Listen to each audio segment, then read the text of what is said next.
অবশেষে পাকিস্তান সরকার ডোনাল্ড ট্রাম্পকে কড়া একটা বার্তা দিল। সো হঠাৎ করেই খেলাটা চেঞ্জ হয়ে যাচ্ছে কেন?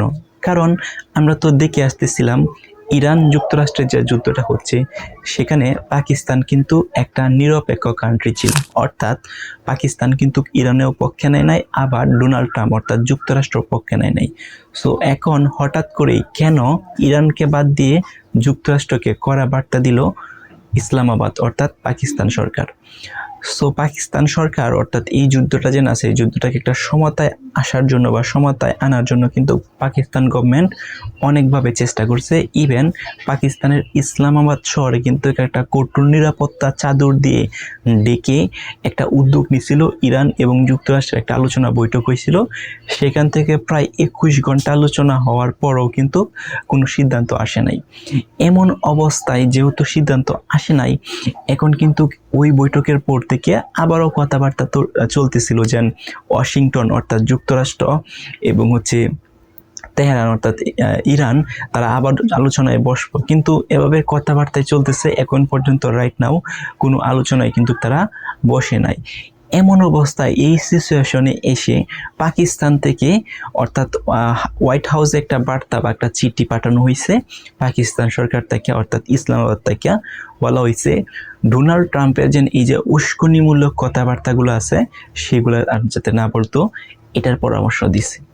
এখন আপনারা দেখবেন যে ডোনাল্ড ট্রাম্প কিন্তু উস্কানিমূলক ভারসাম্যহীন কথাবার্তা খুবই লাউডলি, খুব দূরে, খুব তাড়াতাড়ি, ফ্রিকোয়েন্টলি বলতেছে। ফ্রিকোয়েন্টলি যেটা বলে প্রতিদিনই কিন্তু অনেক ভারসাম্যহীন, অনেক উস্কানিমূলক কথাবার্তা কিন্তু ডোনাল্ড ট্রাম্প সেটা বলতেছে।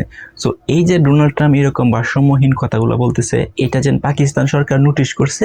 নোটিশ করার পর কিন্তু তাকে পরামর্শ দিছে। এখন ডোনাল্ড ট্রাম্প যদি এটা না মানে, যেহেতু পাকিস্তান একটা নিরপেক্ষ কান্ট্রি, সো নিরপেক্ষ জায়গা থেকে ডোনাল্ড ট্রাম্পকে পরামর্শ দিছে বা হুঁশিয়ারি বা বার্তা যেটাই বলেন না কেন দিচ্ছে যে আপনি এরকম উস্কানিমূলক বা ভারসাম্যহীন কথা না বলেন, যাতে যুদ্ধটা আরো এরকম উস্কানিমূলক এবং ভারসাম্যহীন কথা বললেই কিন্তু যুদ্ধটা আরো ঘনিয়ে আসবে এবং যুদ্ধটা আবার শুরু হবে।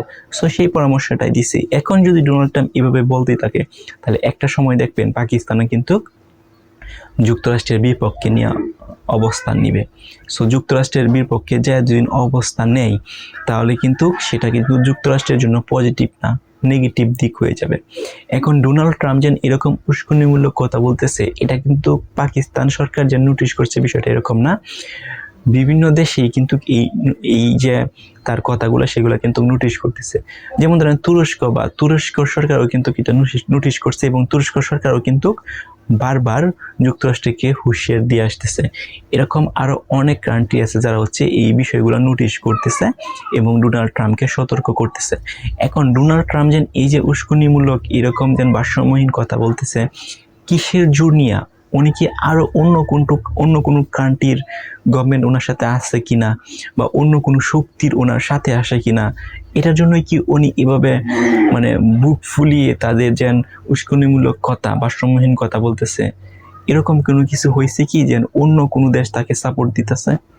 সো এটা হলে হতেও পারে, আবার না হলে নাও হতেও পারে। তবে তারা যেন এই যে উস্কানিমূলক কথাবার্তা সেগুলো কিন্তু যুক্তরাষ্ট্রের দেশের যে নাগরিক আছে, নাগরিক অর্থাৎ ডোনাল্ড ট্রাম্পের দেশের নাগরিকেও কিন্তু বিরোধিতা করতেছে, ডোনাল্ড ট্রাম্পের বিরুদ্ধে কিন্তু বিক্ষোভ মিছিল করতেছে। সো এখন এই যে পাকিস্তান থেকে যে এই যে একটা পরামর্শ দেওয়া হয়েছে, এই পরামর্শটা কি ডোনাল্ড ট্রাম্প মানবে যে উস্কানিমূলক কথাবার্তা না বলার জন্য? আপনাদের কি মতামত একটু কমেন্ট করে জানান।